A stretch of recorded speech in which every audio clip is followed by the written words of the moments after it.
من شرور أنفسنا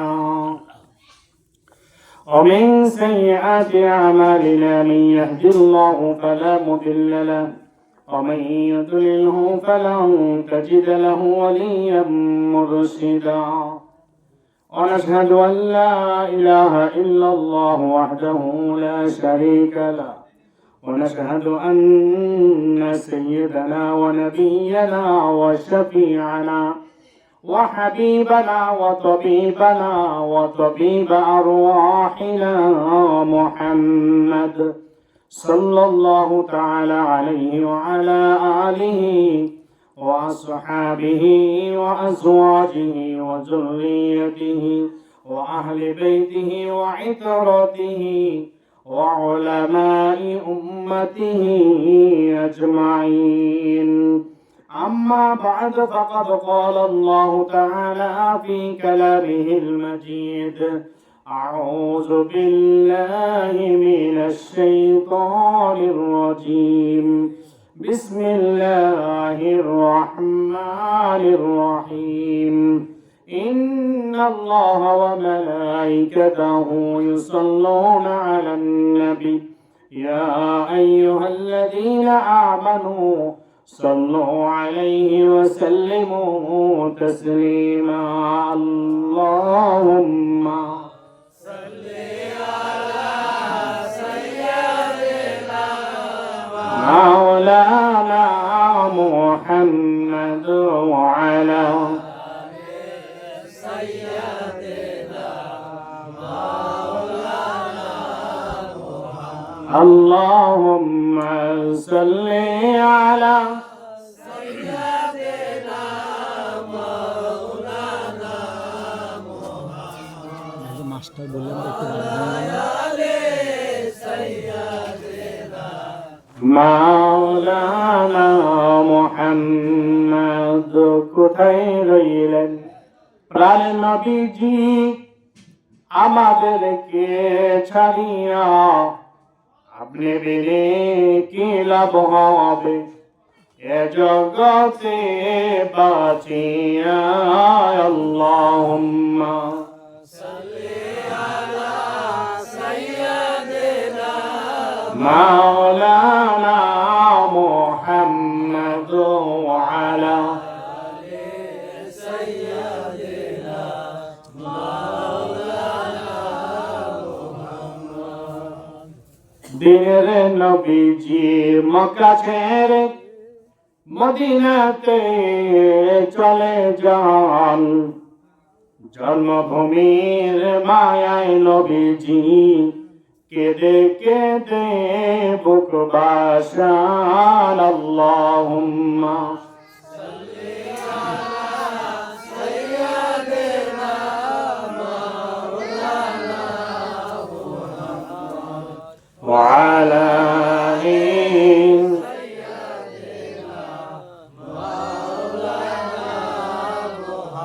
লা ইলাহা ইল্লাল্লাহ লা ইলাহা ইল্লাল্লাহ লা ইলাহা ইল্লাল্লাহ লা ইলাহা ইল্লাল্লাহ লা ইলাহা ইল্লাল্লাহ লা ইলাহা ইল্লাল্লাহ লা ইলাহা